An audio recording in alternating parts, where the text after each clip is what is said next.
Restitución en voz alta, la oportunidad de conectar con los territorios, de escuchar sus voces y nos brindan también la posibilidad de contarles cómo estamos avanzando en la restitución de tierras.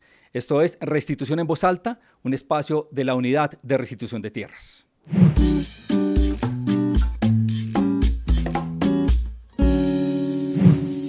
Gracias por estar con nosotros. Primer capítulo, primer encuentro de Restitución en voz alta.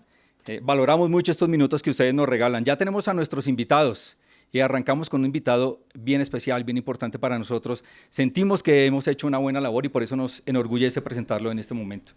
Él es el mayor Giovanni Yule, es defensor de los derechos humanos, es maestro de sabiduría reconocido por la UNESCO, es indígena del pueblo Nasa, es psicólogo de la Universidad Nacional Abierta y a Distancia UNAD, fue gobernador de su resguardo, entre otras cosas, del resguardo ancestral Huellas en el municipio de Caloto, esto es departamento del Cauca, fue consejero también mayor del CRIC y fue también gerente de la Asociación Indígena del Cauca, un líder de su comunidad indígena. Me faltó también asesor del movimiento social indígena mayor. Es un placer tenerlo en el primer capítulo de Restitución en Voz Alta. Bienvenido.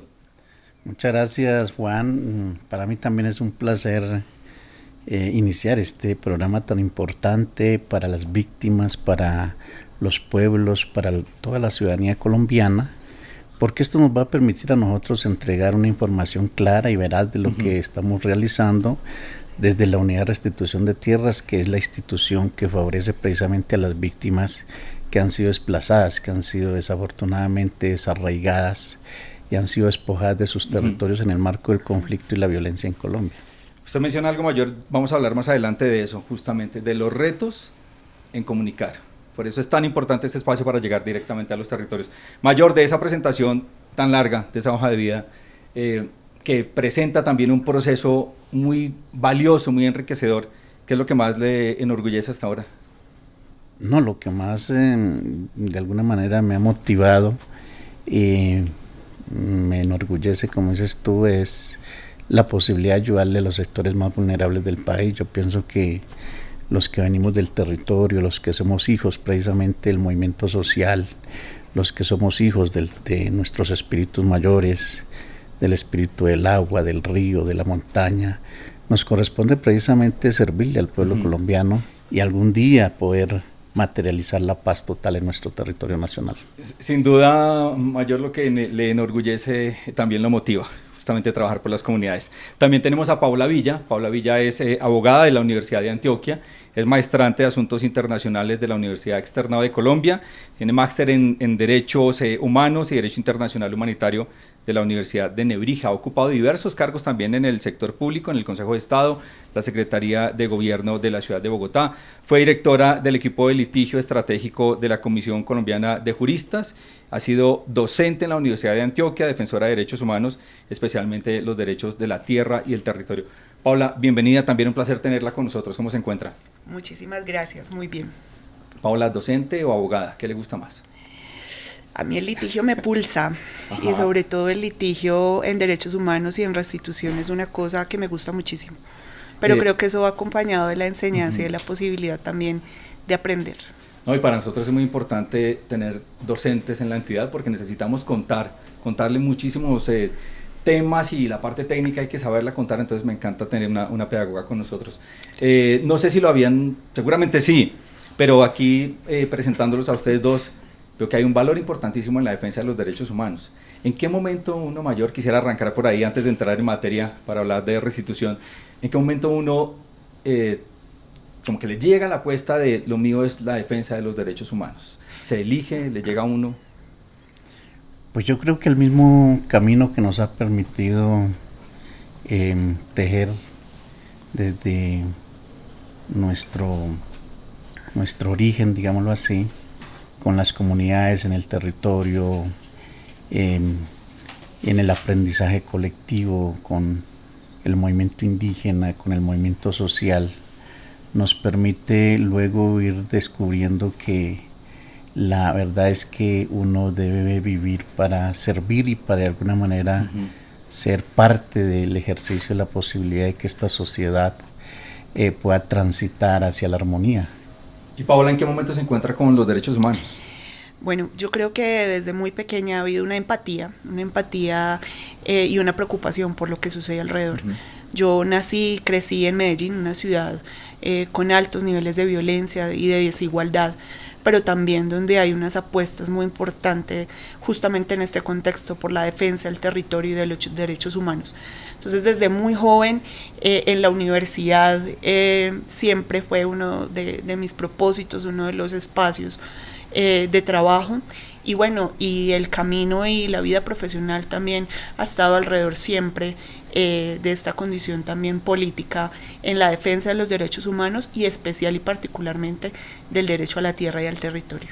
Esto es Restitución en Voz Alta, les estaremos compartiendo este tipo de historias. También es bueno conocer a las personas que trabajan con ustedes, y también hay que decirlo, nos motiva a hacerlo por ustedes en la Unidad de Restitución de Tierra. También les vamos a estar contando la parte jurídica, que es bien importante conocerla, cómo acceder a los derechos, pero también les vamos a contar noticias bonitas, como el café que estamos disfrutando en este momento, que nace en uno de los departamentos de Colombia, al sur del país, Tablón de Gómez.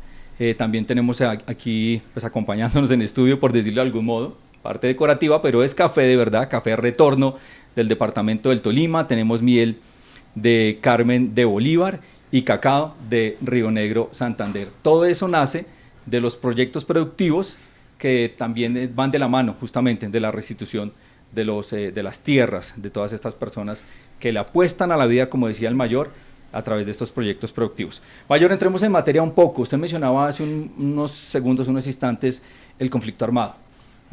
Para entender, especialmente en el campo internacional, y también para muchos colombianos que quizá todavía no entienden muy bien por qué fue necesario que el gobierno colombiano, mejor el Estado colombiano, creara una entidad como la nuestra, una unidad que se encargara de restituir las tierras.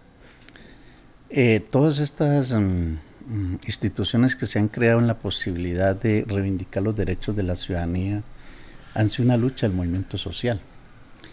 Y aquí la lucha ha sido muy importante desde la defensa de los derechos humanos del pueblo colombiano, y fueron precisamente los movimientos de derechos humanos, del movimiento social, de todas las ONGs con el respaldo internacional, que nos permitieron ver la necesidad de que en un país donde hay tanto conflicto, tanta violencia, pero también demasiado despojo, precisamente hubiera una institución como esta que le permitiera al Estado y al gobierno cumplir con su misión, que es precisamente restablecer nuevamente a las personas que han sido desarraigadas, que han sido desplazadas, que han sido despojadas de sus territorios, para que eso se haya hoy convertido en un derecho fundamental. La restitución es un derecho fundamental y en consecuencia nos corresponde la Unidad de Restitución de Tierras cumplir con esa orientación constitucional, con esa orientación que nos ha dado el pueblo colombiano. Por eso hoy estamos cumpliendo esta misión y lo estamos haciendo desde nuestra convicción como hijos del territorio, como hijos de nuestra madre tierra, y yo creo que eso le ha dado pues una connotación muy importante en el sentido de que la restitución no solamente es devolver el espacio físico, sino también precisamente armonizar todo lo que tiene que ver con la vida espiritual, la vida económica, la vida social, la vida política de las muchas familias que precisamente han sido golpeadas en el marco del conflicto y la violencia en Colombia. Para conectar mayor con la inauguración, la presentación mejor de este espacio, Restitución en Voz Alta, ¿qué tan difícil es devolverle a las personas que han sido despojadas de sus tierras o de sus territorios, devolverle la tierra en un contexto político como el que tenemos, que incluso desde la comunicación a veces cuesta mucho avanzar? ¿Cuáles son los mayores retos que hasta ahora usted ha identificado y que muchos de ellos hemos superado? Pues es difícil, puesto que precisamente la violencia que hemos vivido en nuestro territorio nacional, uno de sus motivos ha sido por la disputa territorial, y quienes nos han despojado han sido los grandes poderes económicos, los grandes poderes militares, porque aquí el despojo territorial ha sido desde el paramilitarismo, las guerrillas, pero también los grandes hegemónicos en el territorio, que son los grandes terratenientes, pero también la agroindustria incluso ha instrumentalizado el conflicto y la guerra para ellos poderse apoderar de grandes territorios. Y pues estamos esperando que ahora en esta nueva época de los cambios, de las transformaciones, pues todos vivimos en este territorio y de alguna manera tenemos que mirar cómo esa convivencia nos permite a nosotros asegurar la dignidad, asegurar el trabajo, asegurar la paz, asegurar la justicia social. Pero además también decirle a estos actores que han despojado el territorio que más bien en vez de seguir transitando por ese proyecto de muerte, más bien escojamos el camino de la vida, el camino de la palabra, el camino de la armonía, del equilibrio, el camino que nos va a permitir a nosotros reconciliarnos entre la sociedad colombiana y también reconciliarnos con nuestra madre tierra. Así es, mayor. Esto es Restitución en Voz Alta. Paula, desde lo jurídico, evidentemente los retos son, por decirlo de algún modo, a otro nivel. Desde la parte jurídica, ¿cómo ve usted eso y cómo se ha trabajado? Bueno, lo primero que hay que decir es que el proceso de restitución es un proceso que hace parte de una justicia transicional, es decir, una justicia que busca transitar hacia la paz y que además está establecida en un tiempo. Entonces, el primer reto que tenemos fuerte es el tiempo, ¿sí? Pero también es un proceso que es bondadoso en términos, como lo mencionabas, de la interpretación, de la posibilidad de buscar mayores garantías, también con unos beneficios alrededor de las víctimas en términos incluso de la presunción de buena fe, es decir, le creemos a las víctimas en este caso, y eso es algo que lo hace muy interesante en términos jurídicos. Ya tú mencionabas esta interpretación hacia dónde nos ha llevado. Encontramos una unidad de restitución de tierras que había negado el 65% de los casos que habían llegado a la entidad. De cada 100, 65 se negaban, no pasaban la primera puerta de restitución, que es la etapa administrativa que nos determina la posibilidad. Estamos hablando, Paula, del 65%. 65% de casos que no pasaban esta primera puerta para poder ir a los despachos judiciales. Y si uno lo pone, Paula, perdóneme, desde lo humano, para que nos hagamos una idea, 100 familias hicieron el proceso, nos visitaron, tocaron nuestra puerta, 100 familias. Así es. Y 65 de esas familias no pasaron la primera puerta. Es decir, quien decide el proceso de restitución es un juez, pero para que ese juez pueda decidir, tenemos primero que lograr una inscripción en el registro de tierras despojadas y abandonadas, que es lo que hace la unidad de restitución de tierras, administrar ese registro. Entonces, si yo no paso esa puerta, yo no puedo ir a donde el juez para que el juez estudie mi caso. Y en esa medida, esto era un asunto gravísimo, que cuando llegamos lo que empezamos a ver es qué es lo que pasa, por qué se niega tanto. Entonces, lo primero es que veíamos una necesidad de cumplir metas. Lo segundo es que había unas interpretaciones restrictivas. Disculpen, Paula, ¿cómo se cumple una meta si estamos cerrando puertas? ¿En ese momento se contaba como un logro? Se contaban decisiones de fondo. Ajá.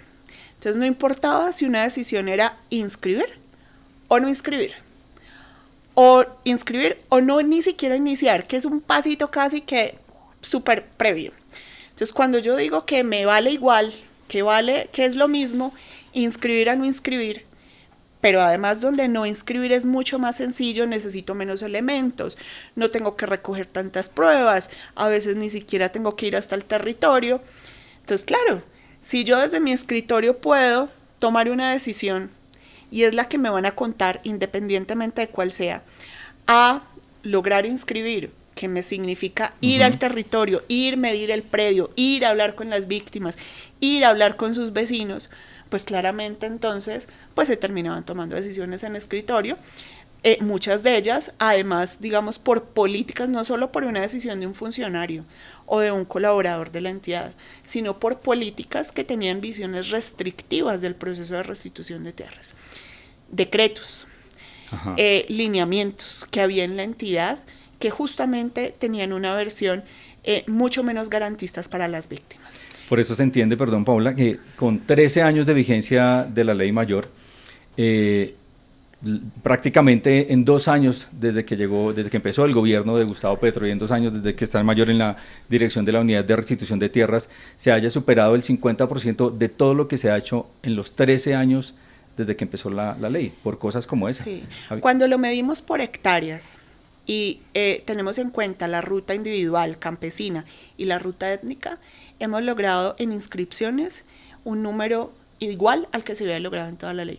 Pero no solo eso, Juan Ricardo, nosotros hemos logrado un nivel de inscripción que supera el 70% de las decisiones en lo corrido de gobierno. Es decir, podemos estar tomando menos decisiones, pero estamos tomando decisiones a favor de las víctimas. Y además, en el 2024 logramos ser el segundo año en mayor número de inscripciones en toda la vigencia de la ley. Es increíble. Eso es importante y nos demuestra que sí es posible. Claro, tenemos dificultades, como ya lo mencionaba el mayor, tenemos dificultades en términos de la violencia que puede haber en esos territorios, las dificultades que existen en términos de medición de los predios, pero el 2024 nos demostró que aún con todas las precariedades que se puedan tener, apostar por las víctimas es nuestra tarea y la estamos cumpliendo. Insisto que es increíble, porque en 11 años se hizo alguna tarea y en 2 años los alcanzamos. Esto es de Restitución en Voz Alta, una pausa muy corta y ya regresamos. En el Gobierno del Cambio, la Unidad de Restitución de Tierras ha garantizado nuevos espacios de participación ciudadana. En el año 2023 se constituyó la Mesa Permanente de Mujeres y la Mesa Campesina. Acciones como estas han permitido la participación de más de 1.300 mujeres, 512 jóvenes, 180 organizaciones y más de 600 líderes sociales y campesinos. El caso mío fue la pérdida de mi padre por manos de grupos al margen de la ley. En esa ocasión pues salimos, quedamos totalmente despojados de las tierras, totalmente sin rumbo. Con el tiempo nos dimos cuenta de restitución de tierras, se logró una compensación donde estoy desarrollando un proyecto de banano y aguacate. Volver a estar en el campo, que es lo que a mí me ha nacido de corazón. Soy un campesino que toda la vida me ha gustado el campo. Esto es lo mejor que me ha pasado porque esto es volver a nacer, volver a vivir. Las comunidades tienen voz en el Gobierno del Cambio. Unidad de Restitución de Tierras. Restituir tierras y territorios es armonizar la vida y la naturaleza.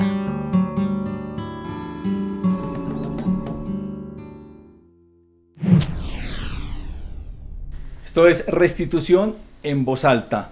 Mayor, en esta pausa cortica seguimos disfrutando de este café delicioso que nace justamente en estos territorios y en muchos de esos proyectos productivos que también son de fincas, de predios que han sido restituidos. Ustedes en ese trabajo han recorrido gran parte de Colombia. ¿Cómo les va? Que creo que esa es la parte más bonita de la labor que hace la Unidad de Restitución de Tierras. Entregar predios, acompañar a las comunidades, ver que regresa la sonrisa. ¿Cómo les ha ido en esos recorridos?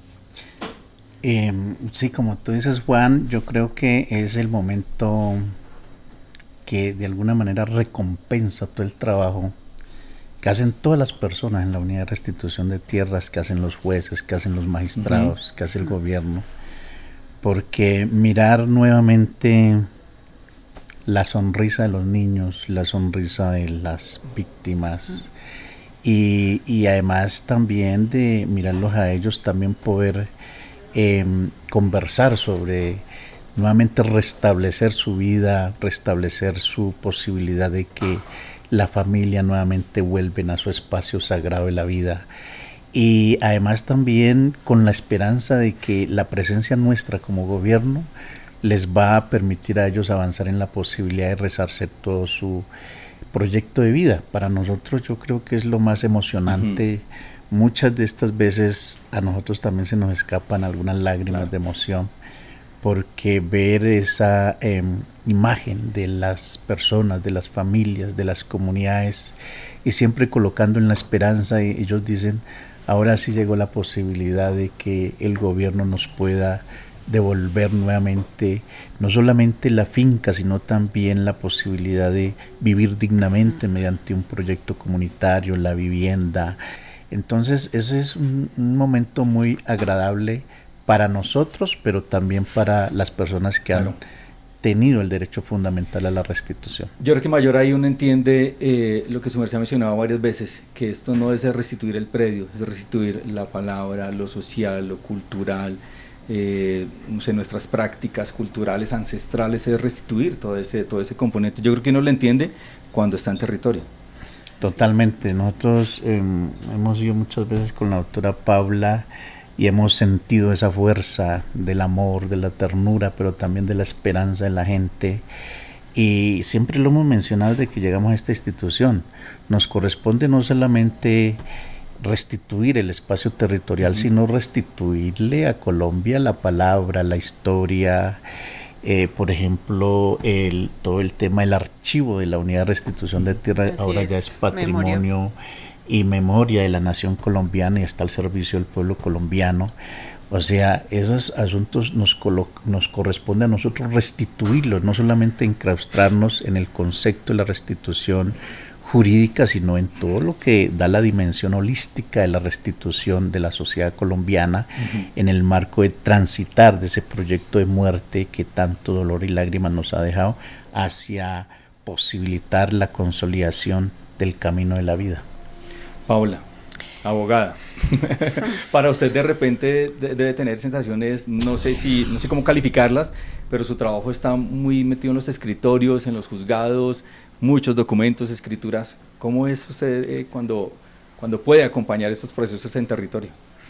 Juan Ricardo, creo que como sociedad no hemos terminado de dimensionar lo que es el arraigo, lo que significa justamente un territorio, lo que significa la tierra para las personas que lo habitan. Yo creo que es importante que cada uno piense en ese lugar, por ejemplo, donde creció, donde vivió su infancia y lo que siente cuando tiene este recuerdo.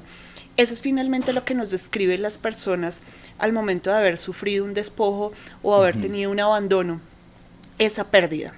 Entonces, cuando uno piensa a veces en que la gente quiere volver a un predio y uno, como dices tú desde el escritorio, dice, pero ¿por qué ese predio? Condiciones difíciles, transporte complejo, todo lo demás, ¿por qué ahí? Y hay frases tan bonitas que yo le he escuchado principalmente a las mujeres, digamos, esta fue la cuna de mis hijos, aquí nacieron mis hijos, aquí crecieron mis hijos. Recuerdo mucho otra que me decía, aquí me crecieron los dientes. Y por supuesto para las comunidades indígenas, por ejemplo, que lo mencionan como su ombligo, o sea, ahí está. Entonces, cuando hablamos justamente del retorno, de la posibilidad de restituir materialmente la tierra y el territorio, estamos hablando justamente de poder reconstruir ese proyecto de vida que se perdió en medio de esas circunstancias. En este momento le estamos apostando a que esto sea una mirada mucho más colectiva, justamente que nos pueda llevar a una construcción de una paz territorial. ¿Qué quiere decir esto? Que podamos ver la restitución no en lo individual, sino cómo efectivamente logramos un retorno de la vereda, del corregimiento, que el despojo en ese país se dio al igual que el desplazamiento de manera masiva. Entonces, claro, ese momento es un momento que lo llena uno de pasión, pero que también le da a uno el valor y la fuerza, porque creo que quienes trabajamos en restitución solo lo hacemos por pasión, no existe otra explicación. Para esos momentos previos y preliminares que se requieren también de recordarnos hacia dónde es que vamos. Usted tiene en su dirección, Paula, uno de los temas más importantes, pero especialmente porque esos temas técnicos, jurídicos, tan complejos, necesitamos que se entiendan allá, en territorio, con las comunidades. Por eso va a ser invitada muy seguido aquí a Restitución en Voz Alta, evidentemente, ¿cierto, Paula? Aquí estaré con muchísimo gusto, escuchando también a la gente, que es lo que nos gusta. Claro, también pueden conectar con nosotros a través de nuestras plataformas digitales, redes sociales, preguntas, inquietudes, comentarios, ojalá también felicitaciones. Mayor, hay un tema que ya para cerrar, que no quisiera soltar. Abrimos este espacio, Restitución en Voz Alta, para justamente, como digo, conectar con las comunidades y llevar el mensaje clarísimo a los territorios y al país entero, a las ciudades principales también. Es importante que se enteren lo que estamos haciendo en la unidad de restitución de tierras. No quisiera polemizar, Mayor, pero es muy difícil hacer bien la tarea, pensar en las víctimas, restituir tierras con la imposibilidad, por decirlo de algún modo, o la dificultad mejor que uno tiene para comunicar lo bueno que se está haciendo la tarea. Sí, es difícil porque desafortunadamente este mundo global ha hecho que muchos medios de comunicación sean precisamente supeditados a esos intereses macroeconómicos. Por eso nosotros aquí en nuestro territorio nacional debemos de darle mucha fuerza a estos medios alternativos, porque son estos medios que tienen la organización campesina, las organizaciones indígenas, las organizaciones afro, los sindicatos, las organizaciones defensoras de derechos humanos, las que nos permiten a nosotros llegar con una voz clara y veraz, pero además también con una voz que nos permite a nosotros transitar hacia el único interés que es la vida, hacia el único interés que es el cuidado y la protección de nuestra madre tierra, hacia el único interés que es la defensa de los derechos humanos, porque estamos en un mundo donde quizá algunos medios de comunicación le dan más fuerza a la guerra y a la muerte que precisamente a la vida. Por eso para nosotros es fundamental, importante, de que estas emisoras, medios comunitarios de los territorios, estos medios alternativos a nivel nacional, sean los que en realidad nos permitan a nosotros llegar pues a todo el territorio nacional, y ahora aún más pues con las redes sociales, que eso ha sido muy importante, porque de ahí nos permite a nosotros darle a entender y a conocer al pueblo colombiano y a la comunidad internacional esta misión tan bonita y tan importante para el restablecimiento de no solamente del equilibrio y la armonía, sino también para la reparación de las víctimas que han sufrido la guerra en este territorio nacional. Pues Mayor, Restitución en Voz Alta naturalmente está a su servicio. Paola igualmente, cuando deseen comunicar lo que sea, aquí obviamente con las puertas abiertas, con los micrófonos encendidos, todo el equipo de trabajo de Restitución en Voz Alta estaremos atentos también a servir. Y un mensaje también a los medios comunitarios, regionales, digitales de territorio, aquellos que con un esfuerzo inmenso sacan a través de los canales de YouTube, de WhatsApp, de Facebook, en fin. También estamos a su disposición para que puedan recibir Restitución en Voz Alta. Paola, gracias por estar con nosotros, un placer. No, a ustedes por la invitación, muy contenta de poder estar en estos espacios. Mayor, gracias de verdad también por estar con nosotros. Muchas gracias Juan y muchas gracias doctora Paula, y bueno, muchas gracias a toda la audiencia que nos está viendo por estos medios tan importantes. Y pues también necesitamos la voz y la palabra de los territorios, de las comunidades, que yo creo que va a ser un ejercicio recíproco entre nosotros, los territorios, las comunidades, todos los medios de comunicación de los territorios. Así que para nosotros es un placer estar en este espacio y además también poder comunicar todo lo que estamos haciendo en la posibilidad de que las víctimas vuelvan a restituir sus derechos fundamentales y en la posibilidad de avanzar hacia la reconciliación y la paz total, que es a la final el fin que buscamos toda la sociedad colombiana y por supuesto este gobierno nacional en cabeza de nuestro señor presidente Gustavo Petro. Como bien usted lo dice, Mayor, armonizar la palabra también. Esto es Restitución en Voz Alta. Gracias por estar con nosotros. Nos vemos en una próxima oportunidad.